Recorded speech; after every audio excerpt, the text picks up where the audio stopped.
여러분 반갑습니다. 한기대 박승철 교수입니다. 이번 시간에는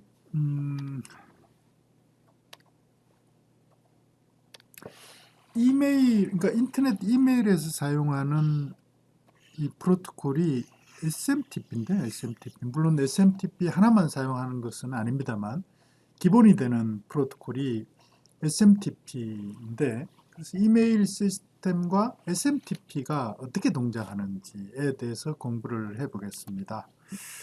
우선 인터넷의 이메일 시스템에 대한 구조를 먼저 좀 살펴보고요. 그 다음에 그 이메일 시스템에 사용되는 프로토콜이 기본 프로토콜이 SMTP고요. SMTP. 그 다음에 메일 서버에서 그러니까 메일 서버에 있는 내 메일 박스로부터 메일을 갖다 내가 이렇게 가져올 때 사용하는 프로토콜이 메일 액세스 프로토콜이거든요. 메일 액세스 프로토콜. 그러니까 메일 액세스 프로토콜 예전에는 팝3와 IMAP도 최근에 버전 4를 쓰고 있습니다만 IMAP 4를 주로 많이 썼는데 뭐 요새는 여러분들 아웃룩이나 뭐 이런 그 메일 클라이언트 소프트웨어 대신에 그 웹브라우저로 이렇게 웹메일을 많이 이렇게 사용하잖아요, 그죠?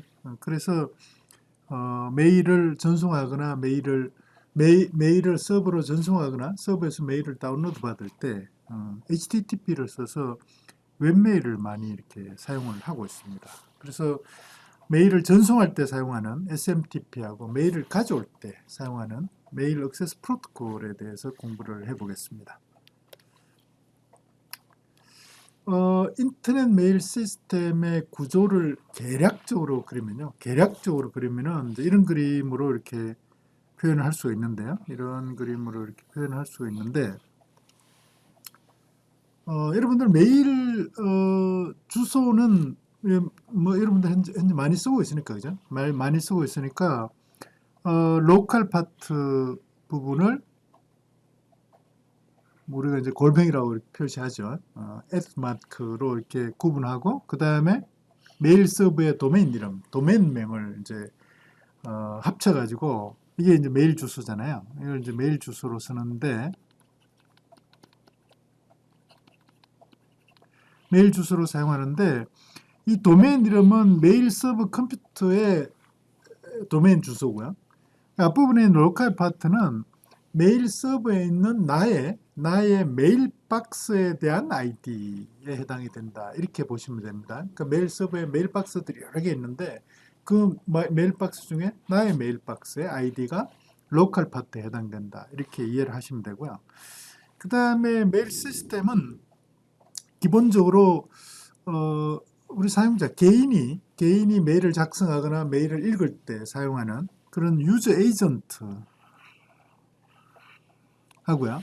그 다음에 여러 사용자의 메일을 받아서 메일 주소가 있는 다른 서버로 전송하거나 그 다음에 여러 사용자의 메일을 받아서 내가 저장하고 있다가 내가 이렇게 지원하는 사용자가 메일을 다운로드 받아서 이렇게 읽을 수 있게 이런 역할을 하는 메일 서버로 구성이 된다. 이렇게 보시면 될 것 같아요. 그러니까 개인이 사용하는 유저 에이전트와 여러 개인의 메일을 지원하는 메일 서버로 구성된다. 이렇게 보시면 되고요.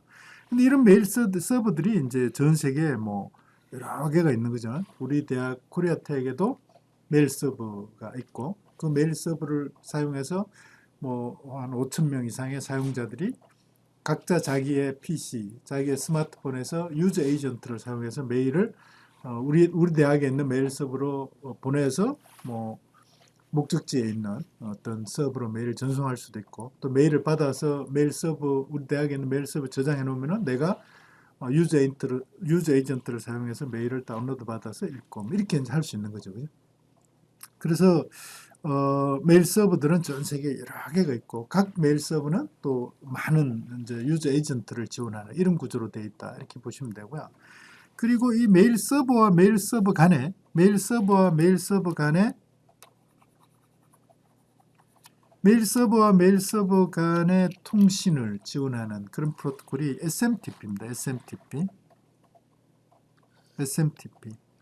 SMTP는 엑자젬플 메일 트랜스퍼 프로토콜인데요.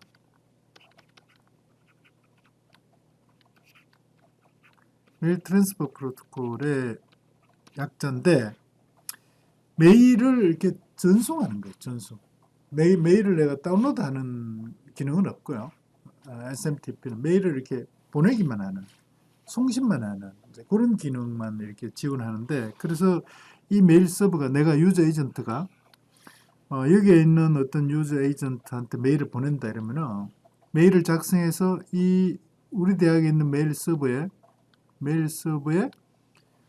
전달을 하는 거죠. 전달하면은 요 아웃고잉 메시지 큐에 아웃고잉 메시지 큐에 내가 보낸 메일을 여기다가 이렇게 딱 저장을 하고요. 저장을 하고 그 다음에 SMTP를 써서 이 메시지 큐에 있는 메일을 목적지에 있는 메일 서버로 이렇게 이제 전송을 하는 거죠. 메일을 전송을 하면은 그 메일의 목적지 주소를 보고 목적지 주소를 하는 게 이 로컬 파트 메일 박스 아이디가 있잖아요. 메일 서버에 해당되는 도메인 이름도 있지만은 도메인 이름 앞에 메일 박스에 대한 아이디가 있잖아요. 그래서 그 메일 박스 아이디에 해당되는 특정한 메일 박스에 이렇게 다 이렇게 넣어주는 거죠. 그러면은 목적지 내가 이렇게 메일을 보내고자 하는 수신자는 유저 에이전트를 써서 이 메일 서버에 접속해서 나의 메일 박스에 접속해서 그 메일 박스에 있는 메일을 이렇게 다운로드해서 읽는 이런 구조로 이렇게 동작을 한다. 이렇게 이해를 하시면 되겠습니다. 물론 이 SMTP는 이제 TCP를 써서 이렇게 전송을 하게 되는데, 그래서 조금 구체적으로 이렇게 이메일이 전송되는 과정을 좀 이렇게 살펴보면은 송신자는 자기의 UA에서 자기 PC에 있는 또는 자기 스마트폰에 있는 UA를 사용해서 메일을 작성해서 내 UA가 연결되어 있는 내 UA를 지원해주는 나의 메일 서버, 우리 대학의 메일 서버로 그 메일을 전달하는 거죠. 메일 서버로 메일을 전달하면은 이게 이제 송신자의 메일 서버가 되겠죠. 그죠? 우리 대학에 있는 메일 서버가 우리 송신자의 메일 서버가 되지 않겠습니까? 그러면 이 송신자의 메일 서버는 출력 메시지 큐, 아웃고잉 메시지 큐에다가 내가 작성한 메일을 이렇게 딱 저장을 한다. 일단 왜 저장을 하는가? 내가 항상 메일을 보낸다고 해서 수신자한테 메일을 갖다 내가 보내면 바로 이렇게 메일을 갖다 이렇게 보낼 수 없는 경우도 있거든요. 어떤 경우인지 좀 봅시다. 그러면은 이제 그러고 나면은 송신자 메일 서버는 메일을 수신자 메일 서버로 전송을 갖다 게시를 한다고. 게시를 하는데 만약에 수신자 메일 서버가 이렇게 다운이 돼 있다든지 뭐 그런 상태가 있을 수도 있잖아요. 그러면 어떻게 하는가? 전송이 안 되겠죠. 그때 사실 전송할 때 TCP 연결을 설정해가지고 이렇게 보내게 되는데 뭐 메일 서버 수신자 쪽에 메일 서버가 다운이 돼 있으면은 TCP 연결이 안 되겠죠. 그러면 어떻게 하는가 하면은 일단은 메시지 큐에다가 일단 저장을 하고 있으면서 30분마다 계속 재전송을 갖다 시도를 한다. 근데 이미 이제 정해진 기간, 예를 들면 3일 동안 계속 30분마다 재전송을 시도했는데도 안 된다. 이러면은 메시지 송신을 중단하고 그 다음에 송신자한테 메일 전달이 불가능하다. 이런 이제 메시지를 통보를 하는 이런 구조로 이렇게 동작을 한다. 그러니까 송신자 메일 서버의 출력 메시지 큐에 일단 보관할 수 있어야 된다. 이렇게 이해를 하시면 됩니다. 그러면 일단 이제 수신자 메일 서버에 메일이 전송이 제대로 됐다. 그러면은 그 메일은 어디에 들어가냐면은 수신자의 메일 박스.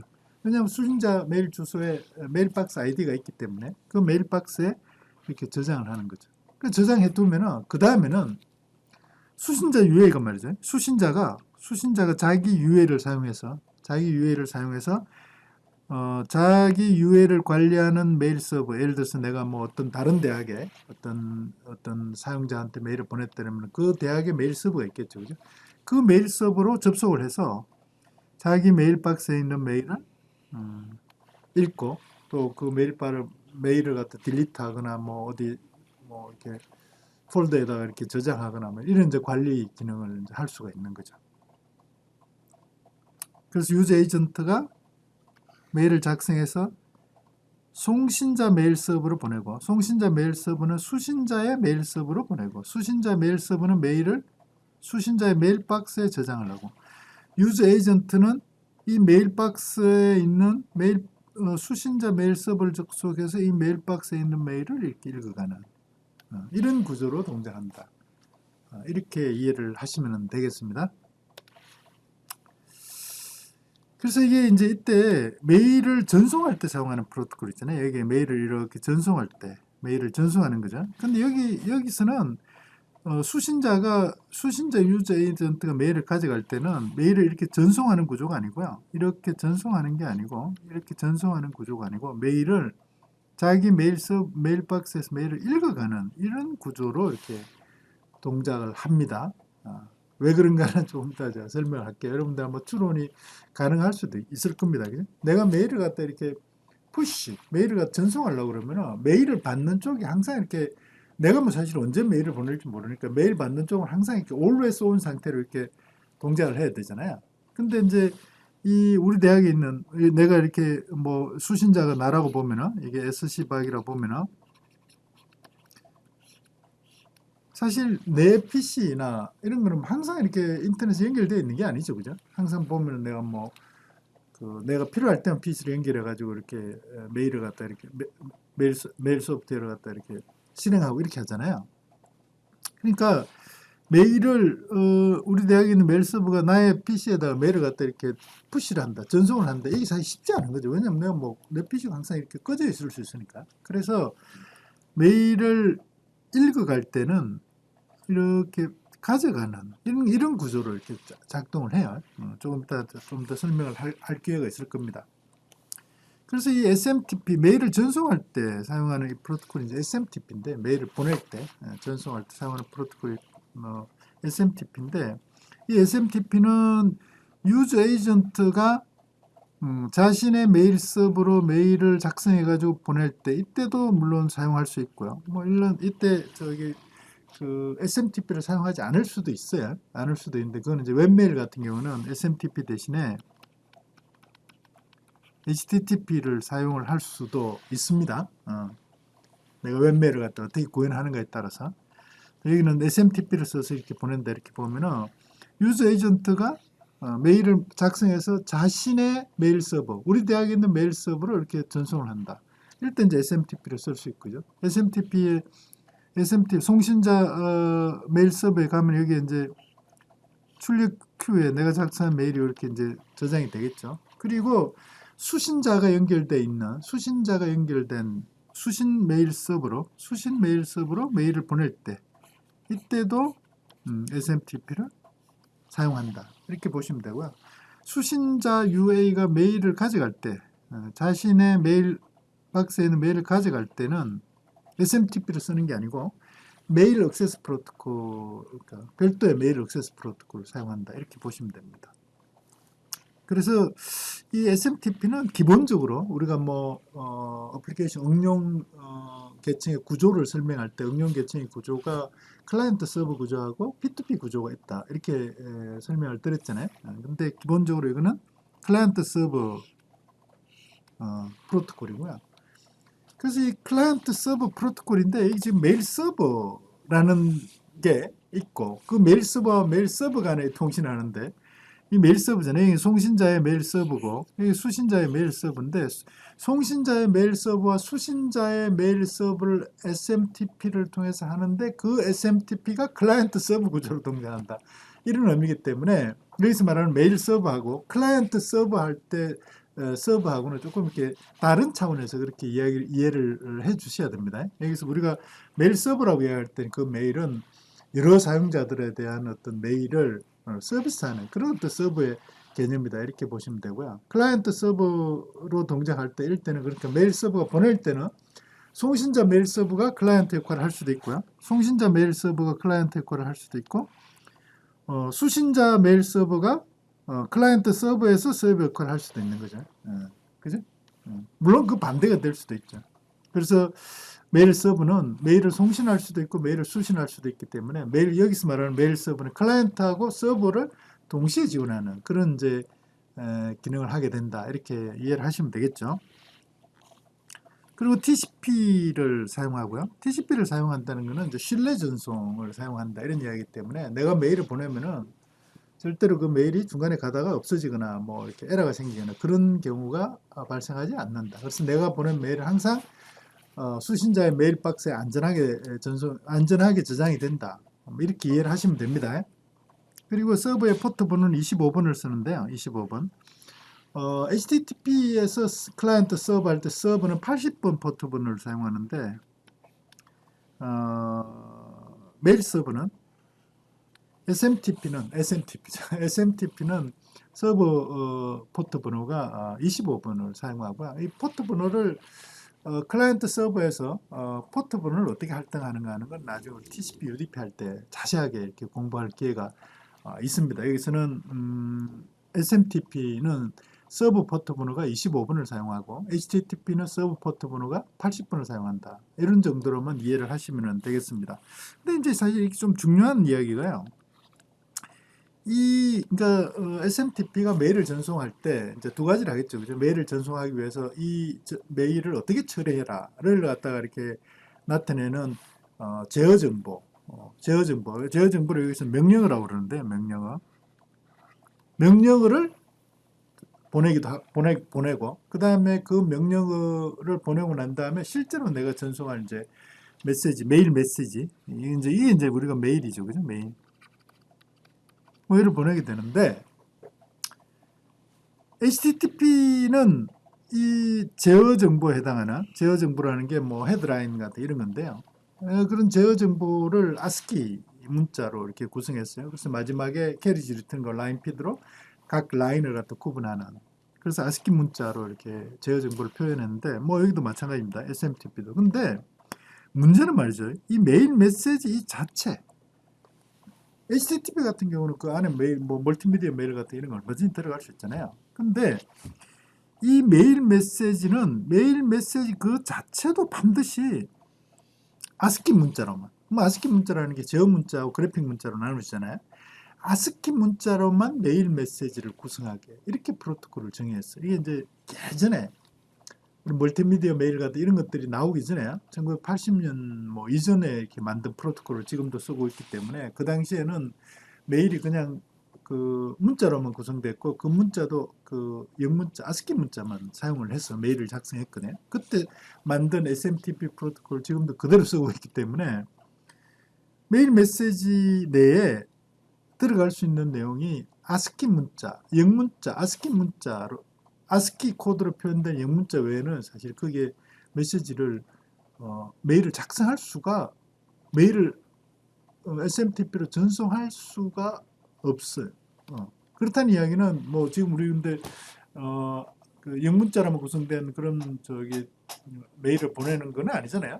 영문자가 아닌 뭐 한글 그 유니코드로 구성된 그 한글 메일도 보내고 오디오 메일도 보내고 비디오 메일도 보내고 그렇잖아요. ASCII 문자가 아닌 그 이야기는 그런 ASCII 문자가 아닌 메일을 보낼 때는 반드시 ASCII 문자로 변환을 한 다음에 전송을 해야 된다. 전송을 하고 있다.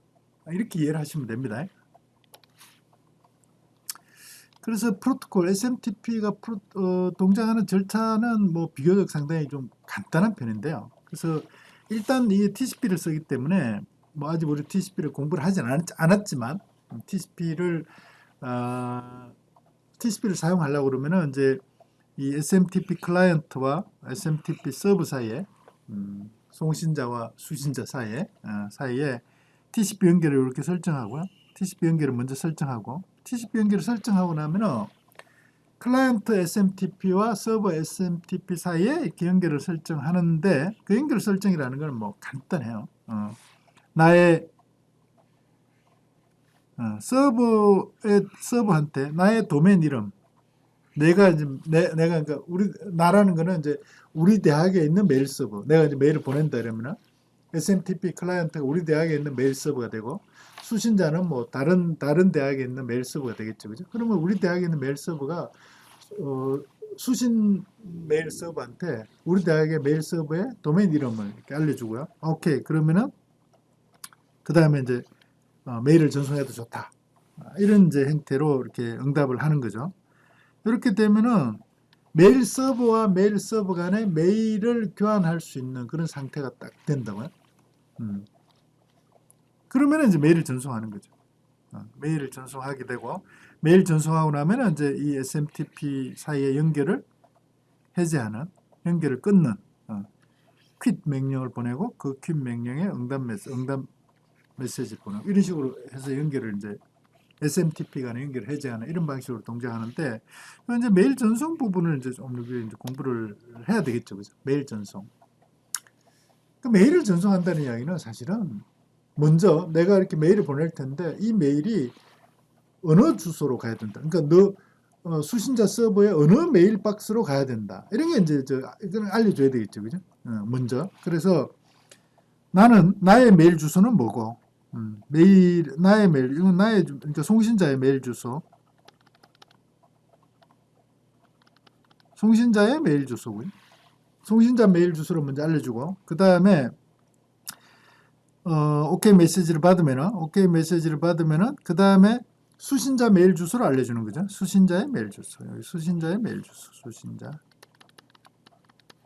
그 다음에 오케이 메시지를 받으면은 이 상태는 뭐냐면은 이제 양쪽의 메일 수신자 주소가 딱 정해졌어요. 그러니까 메일을 받으면은 수신자 서버가 어느 메일 박스로 메일을 갖다가 저장해야 되는지를 알게 된 거죠. 그럼 이때부터 이제 메일을 갖다 이렇게 전송하는데 메일을 전송하는데 그래서 메일을 전송하겠다는 걸 갖다 이렇게 이제 알려주는 명령어가 데이터 명령어고요. 데이터 명령어고 그 데이터 명령어에 대해서 메일 전송을 시작하겠다 이런 의미겠죠, 그죠? 데이터 명령어를 보낸다는 이야기는 그 다음부터 여기서부터 이제 메일 안에 내용이 들어가는데요. 내용이 들어가는데 이제 메일이라는 게 이제 보면은 메일 주제 그 다음에 뭐 송신자 이름 또 뭐 이런 것들이 이제 앞부분에 메일 헤드로 이렇게 들어갈 수 있잖아요. 그것도 이제 메일의 내용의 일부죠. 이게 이제 메시지. 그래서 이런 메시지들이 있고요. 그 다음에 실제 이제 메시지의 바디 부분이 들어가는데 메시지의 헤드하고 메시지의 바디 부분을 구분하는 것은 빈 라인. 그 아스키 문자로 구성된 어떤 메시지에서 빈 라인이라는 것은 캐리지 리턴과 라인 피드의 제어 문자로 이렇게 구분이 된다 이렇게 보시면 돼요. 여기서 말하는 이 캐리지 리턴과 라인 피드 이거는 빈 라인 하나가 들어간다 이렇게 보시면 되고요. 그리고 이제 여기에 이제 실제로 내가 이제 작성하고자 하는 그런 이제 보내고자 하는 메일의 내용이 들어가고 끝에 가면은 메일의 끝에는 마지막으로 반드시 점으로 딱 끝나고요. 점으로 끝나고 그러면 메일이 다 끝난 거예요. 그리고 이제 그러면은 이제 수신자가 메일을 다 받았다. 마지막에 점으로 끝나는 라인을 받으면은 다 받았다. 이렇게 해서 이제 오케이 이렇게 이제 알려주는 건데 여러분 여기서 내가 이제 여러분들한테 꼭 이렇게 이야기를 하고 싶은 게 강조하고 싶은 게 하나가 있는데요. 앞에서 이렇게 제가 설명을 했잖아요. 여기 보시면은 무슨 이야기냐면 이게 메일의 내용이 말이죠. 메일의 내용이 이 그림 볼까요?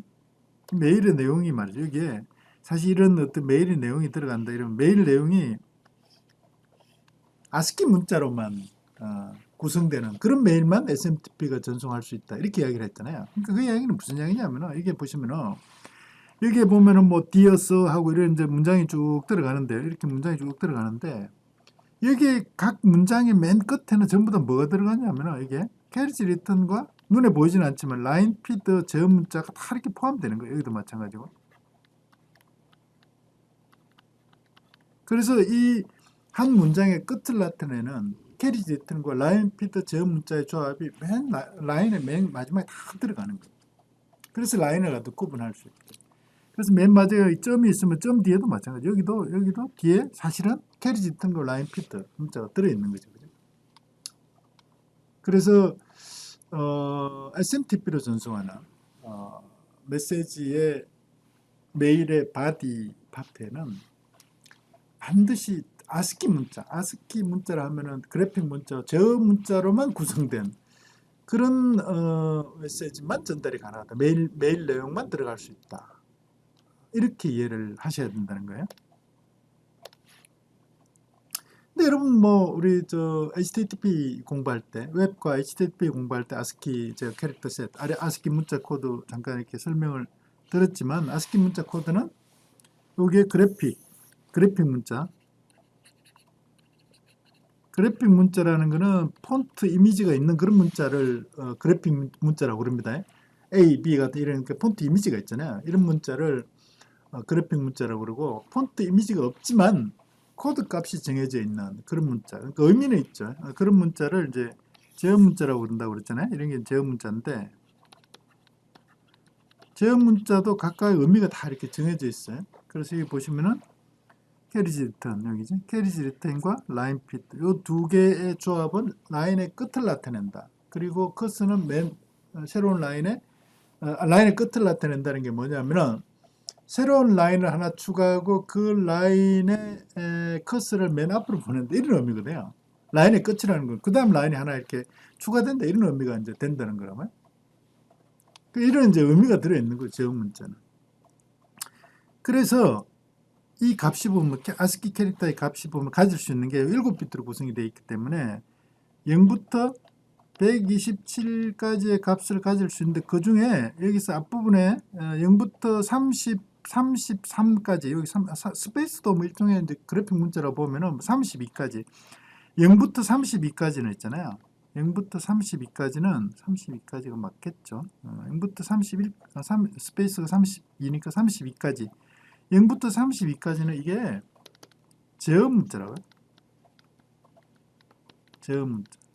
그래서 어떤 값을 메일 서버가 어떤 값을 받았는데 어떤 한 바이트 값을 받았는데 그 중에 그 바이트 값을 해석해 보니까 0부터 32까지 값이 해당이 되더라. 그러면은 그거를 메일의 내용으로 이렇게 해석하는 게 아니고 제어 문자로 해석해가지고 맨 마지막에 이렇게 캐리지 리턴 거 라인 피드 이런 값에 해당하는 값이 들어오면 그걸 캐리지 리턴 라인 피드를 가지고 새로운 라인으로 해석해 버린다 이런 이야기래요. 데이터로 해석하는 게 아니고.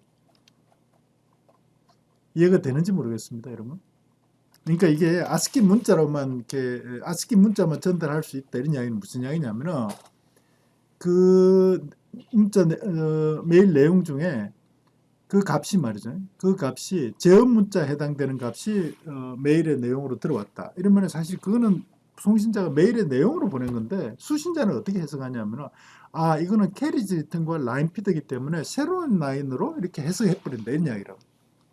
새로운 라인으로 추가해라. 이런 걸로 해석해버린다. 그러니까 나는 데이터를 보냈는데 수신자는 그걸 캐리지 리턴 라인 피드 제어 문자로 해석하니까 내가 보낸 데이터하고 수신자가 수신한 데이터는 다르겠죠. 그러니까 메일은 정상적으로 전달이 될 수 없다. 이런 이야기를. 아시겠죠? 이런 거는 뭐, 메일을 보내기 위해서 앞에 명령어 같은 이런 것들은, 우리가 이제 일반적으로 오프라인에 사용하는 편지로 보면 봉투에 해당되는 거고 그 다음에 뭐 누가 보내고 이름이 뭐고 이런 일반적인 메일의 어떤 정보들 있잖아요. 주제가 뭐고 이런 것들은 헤드에 해당되고 실제로 이제 메일 내용은 여기 바디에 해당된다. 이런 이야기인데 이런 것들은 뭐 금방 여러분들 이해를 할 수 있으리라 봅니다. 그래서 말이죠. 그래서 지금은 사실은 메일을 보낼 때 텍스트 문자 메일로만 이렇게 아스키 문자 메일로만 보낼 수가 없잖아요. 그럼 한글 문자도 보내야 되고 오디오 메일도 보내고 비디오 메일도 보내야 되는데 그죠? 그래서 그런 멀티미디어 메일이 전송될 필요가 있다. 근데 SMTP를 사용해야 되겠다. 왜냐면 SMTP가 지금 뭐 그 예전부터 사용하던 그런 많이 사용하고 있기 때문에 그 SMTP를 버리고 새로운 메일을 갖다 이렇게 쓰면 좋지만은 그러면 이제 기존 그 메일 사용자들하고 호환이 잘 안 되기 때문에 그렇게 하는 게 쉬운 문제가 아니거든요. 그래서 SMTP를 그대로 쓰려고 그러면 어떻게 하냐? 마임을 쓴다는 거예요. 마임이라는 게 멀티퍼포스 인터넷 메일 익스텐션이라는 건데요. 그러니까 아스키 문자가 아닌 그런 정보로 구성된 오디오나 비디오나 한글 문자나 이런 형태로 만들어진 어떤 메시지 메일이 있으면 그 메일은 반드시 이 마임을 통해서 ASCII 문자로 변환을 해서 전달한다. 이렇게 이제 보시면 되고, 수신하는 쪽에서는 그러면 변환된 거를 다시 원래의 어떤 정보로 이렇게 다시 변환하는 그런 과정을 반드시 이제 거쳐야 되겠죠. 그죠? 그래야지 원래 메시지로 복원해서 내가 이제 이렇게 수신자가 사용할 수 있으니까. 뭐 개념은 간단해요. 개념은 간단한데, 기본적으로 이런 거예요. 그러니까 지금 우리가 문자를 보냈는데, 원래는 이렇게 한 바이트가 8비트씩이잖아요. 이게 이제 8비트잖아요. 8비트, 8비트, 8비트 이렇잖아요. 이렇게 돼. 예를 들어서 3바이트짜리다 보면 24비트, 38에 24비트죠. 그럼 이거를, 8바이트짜리의 어떤 각 데이터를 6비트씩만 이렇게 6비트 단위로 이렇게 나눠요. 6비트 단위로 나누면 이 값이 6비트니까 8비트 단위로 나누면 이 값이 여러분들 뭐 이미 잘 알겠지만 0부터 25까지 255까지 값을 가질 수 있는 거잖아요. 근데 6비트로 나누면 값을 가질 수 있는 게 0부터 63까지죠. 그냥 63까지. 아스키 문자 여기 앞에 아스키 코드 이거는 뭐냐면은 0부터 127까지 값을 가질 수 있는 거잖아요. 그 앞부분에 0부터 32 이런 거는 이제 제어 문자고, 나머지 96개는 이제 그래픽 문자로 이렇게 사용하는데, 여기 33개는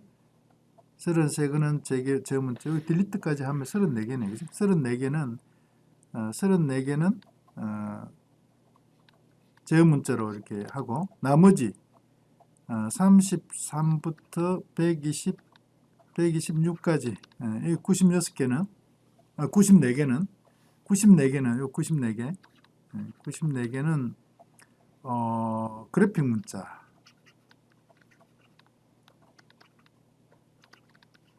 문자로 이렇게 사용을 하거든요. 코드 값을. 그래서 전체 합쳐가지고 128개 코드 값을 사용을 하는데, 예를 들어 6비트식으로 나누면은 6비트로 이렇게 나누면은 값이 0부터 63까지밖에 안 되잖아요. 그래서 0부터 63, 여기 0부터 63에 대해서 말이죠. 0부터 63에 대해서 64개를 각각의 0부터 63의 값을 각각 이렇게 표로 만들었어요. 뭐를 이렇게 표로 만들었냐면 값이 0부터 63까지에 대응되는 아스키 그래픽 문자를 하나씩 할당한 거죠. 이렇게 여기까지 64개의 그래픽 문자, 아스키 그래픽 문자 표를 만든 거예요. 그래픽 문자 표를 만드는데 그 값은 0부터 63에 이렇게 대응돼요. 이렇게 만들었다. 자, 그래서 6비트 단위로 이렇게 나누면 이제 4개가 되겠죠. 그죠? 4개의 단위로 나눠졌잖아요. 그러면 이 값이 각각 여기는 16이고, 여기는 32고, 52고, 뭐 10이다. 이렇게 보시면은 16에 해당되는 게 이 표에서 말이죠. 이 표를 갖다 베이스 64 코드라고 그러는데, 베이스 64 코드 표라고 그러는데, 자, 봅시다. 16에 해당되는 게 뭐냐면, 이 표 16에 해당되는 게 16이 Q예요, Q. 16에 해당되는 Q예요, Q. 16에 해당되는 Q라고. 근데 Q인데, 이 6비트를 보낼 때는 어떻게 하느냐. 요 Q에 해당되는, 여기서 말이에요. 요 Q에 해당되는, 요 16에 해당되는 게 Q인데, 요 Q에 해당되는 값을 보내되, 이 값은 뭐냐면은, 이 값은 아스키 값. 아스키 코드 값. 이 아스키 코드 값의 Q 값이 뭐냐면, 봅시다. 아스키 코드 값의 Q 값이 뭐냐. Q 여기 있네. 네. Q 값이 뭐냐면은, 여기 보시면 여기에 0001에 그 다음에 여기에 101 이렇잖아요. 이 7비트. 그리고 8번째 비트는 0 이렇게 8비트를 만들어가지고 요 값을 이렇게 보내는 거죠. 요 값은 뭐냐면 아스키 코드 테이블의 값이라고. 뭐에 해당되는 거냐? Q에 해당되는 값이죠. Q에 해당되는. G도 마찬가지, 0도 마찬가지, K도 마찬가지. 이렇게 보낸다고. 그러면 수신자는 어떻게 하겠어요? 여러분 뭐 이렇게 감이 잡혔겠죠? 이렇게 왔어요. 이렇게 수신이 됐어. 그러면은 수신이 됐어. 수신이 됐으면은 요 값을 보면은 말이죠. 요 값을 보면은 요 값을 이렇게 해석을 해보면은 10진수 값으로 계산하면 이게 뭐냐면은 Q에 해당되는 거잖아요. 뭐에서? 요 테이블에서. 요 테이블을 보면은 수신난 값이 요 Q에 해당되는 거잖아요. 요 Q를 그대로 사용하면 안 되고요. 왜냐면은 변환해서 보냈으니까 내가 원래 값으로 다시 되돌려야 되잖아요. 어떻게 되돌리는가? 이렇게 보는 거죠. 여기서 보니까 Q가 해당되는데 Q는 값이 뭐였냐면은 16이었어요. 16. 16이었기 때문에 요 값은 원래 16에 해당되는 거다. 이렇게 복원을 할 수 있는 거죠. 그 수신자는 요 값을 받아서 오케이. 여러분들 이미 다 뭐 잘 이해가 됐으리라 봅니다. 받기는 요 값을 받았어. 받는데 저장하기는 뭘 저장하느냐? 이거 수신은 요렇게 했어요. 수신을 했는데 저장은 6비트짜리 이 값을 저장하는 거예요. 원래 값. 이렇게 복원하는 거예요. 아셨죠? 내가 너무 간단하게 설명했는데 혹시 마임에 대해서 좀 더 이렇게 이해가 잘 안 되는 사람들은 뭐 인터넷 찾아보면 이런 자료들은 엄청 많이 있습니다. 그렇게 해서 그 ASCII 데이터가 아닌 그런 멀티미디어 데이터는 반드시 베이스 64 마임을 통해서 전송을 한다, 변환을 한 다음에 전송하고 수신하는 쪽에서는 그걸 다시 원래대로 6비트 값으로 8비트 값을 받아서 원래 6비트 값으로 복원해서 이렇게 사용을 하게 된다. 이렇게 보시면 되겠죠.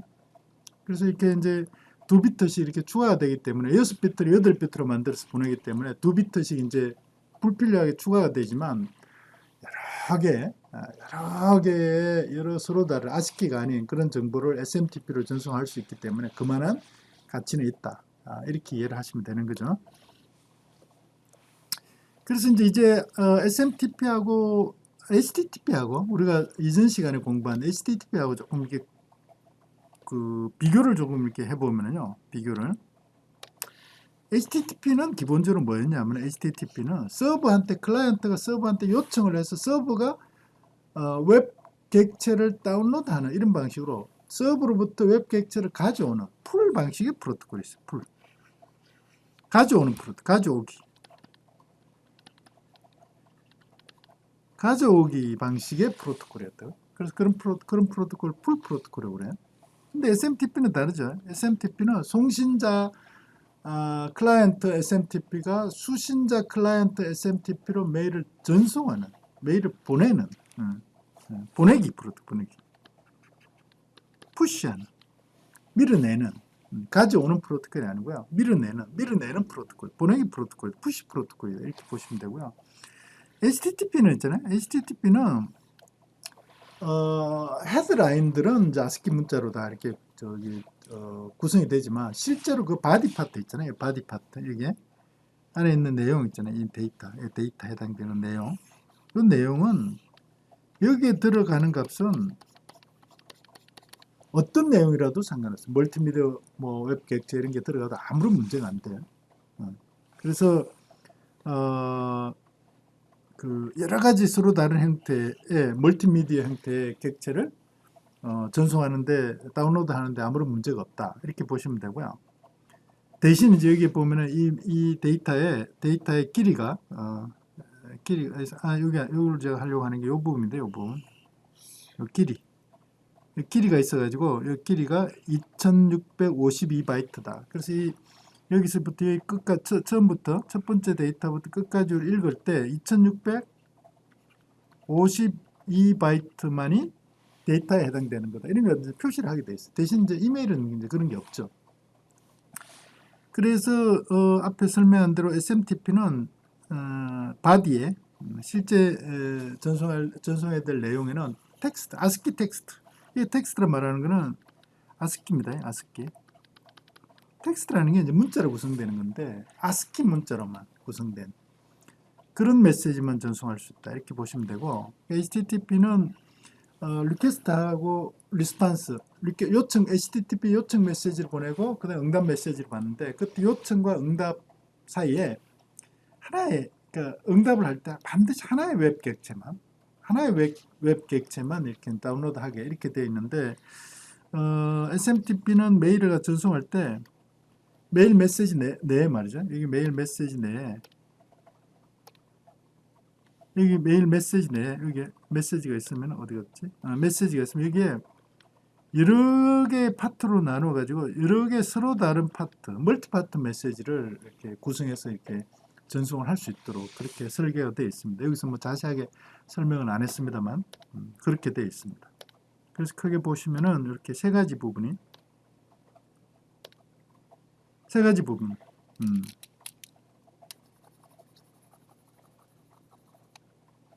풀 프로토콜, 푸시 프로토콜 이렇게 풀 프로토콜, 푸시 프로토콜 멀티미디어 객체 전송이 가능하고 아스키 텍스트 온리 메시지만 전송이 가능하고 한 개 응답 메시지가 한 개 웹 객체만 전송할 수 있고 여기는 이렇게 멀티파트 메시지 전송이 가능하다. 이렇게 이제 차이점을 정리를 해서 설명을 할 수가 있습니다. 자, 마지막으로 메일 서버로부터 가져올 때 UA가 메일을 가져올 때 어떻게 하는가를 이제 조금 설명을 해야 되는데요. 메일을 내가 전송할 때는 SMTP를 사용해서 이렇게 메일 서버로 이렇게 보내면 돼. 내 UA가 내 PC가 우리 대학에 있는 코리아텍에 있는 메일 서버로 메일을 보낼 수 있죠. 메일을 작성해서 전송할 수 있다. 푸시할 수 있다. 왜냐? 우리 대학의 메일 서버는 항상 always on 상태로 돌아가고 있거든. 그래서 내가 메일을 보낼 때마다 그 메일을 outgoing queue에다가 넣어가지고 메일을 전송할 준비가 딱 돼 있다. 항상 always on이거든요. 우리 대학의 메일 서버는 항상 always on이다. 그 다음에 이 메일을 내가 보내는 수신자가 있는 다른 대학의 메일 서버로 보내려고 한다고요? 이 메일 서버도 항상 always on이죠. 메일 서버가 always 동작하지 않고 있다 그러면 메일 서비스가 안 되니까 뭐 그거는 메일 서버가 다운이 되고 이러면 사실 문제가 되잖아요. 항상 메일 서버는 항상 이렇게 동작하고 있다 이렇게 이제 가정하는 거죠. 물론 고장이 날 수도 있지만 그래서 유저 에이전트가 메일을 보낼 때는 SMTP를 통해서 메일을 갖다 이렇게 푸시할 수 있어요. 근데 문제는 말이죠. 수신자가 있는 메일 서버에서 수신자 에이전트로 메일을 갖다 이렇게 보낼 때는 이 유저 에이전트, 이 대부분 이제 PC 뭐 이런 거잖아요. 유저 에이전트가 존재하는 그런 어떤 컴퓨터라는 게 PC나 뭐 스마트폰이나 이런 거잖아요. 근데 이건 always on이? always on이 아니죠. 필요할 때만 파워를 키는 그런 장치잖아요. 그러니까 메일을 갖다 여기서 SMTP라는 거는 푸시하는 건데 푸시 하려고 해도 푸시를 할 수가 없는 거지. 왜냐? 다운이 돼 있으니까.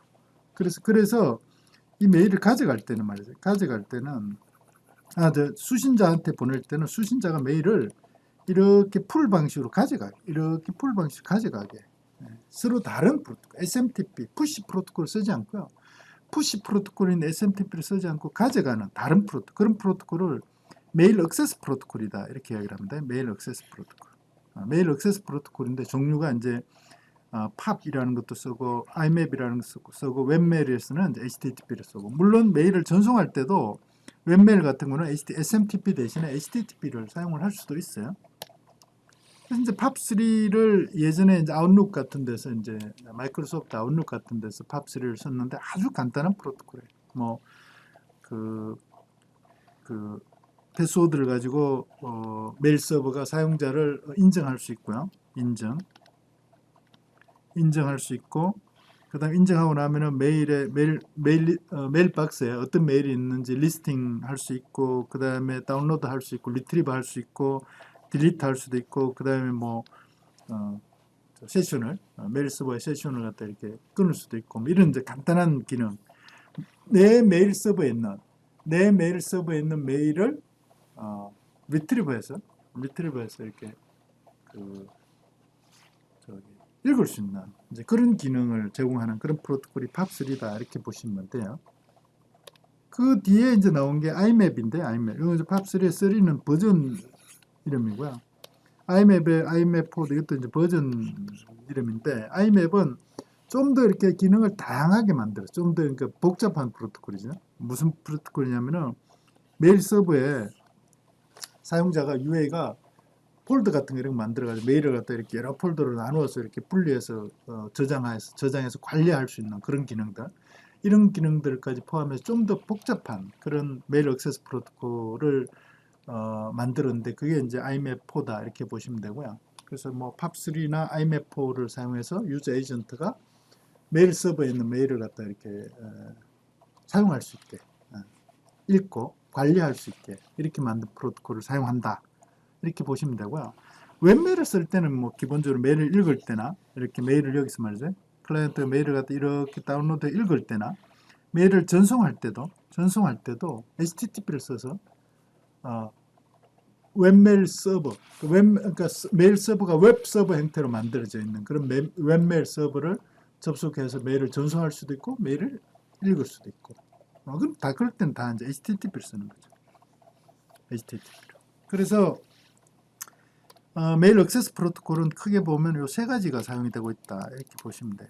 이제 우리 이제 많이 쓰는 거는 사실 웹메일을 많이 이렇게 쓰잖아요.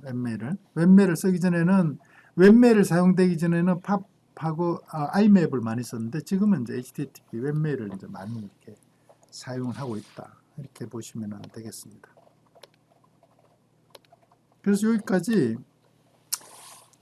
우리가 사용하는 이메일의 기본적인 그런 어떤 구조, 그 다음에 이메일 서비스를 위해서 정의된 SMTP 프로토콜하고 그 다음에 메일 서버에 있는 메일 서버의 메일박스로부터 메일을 갖다 읽어오고 메일을 관리하는 그런 기능을 담당하는 메일 액세스 프로토콜까지 이렇게 공부를 했습니다.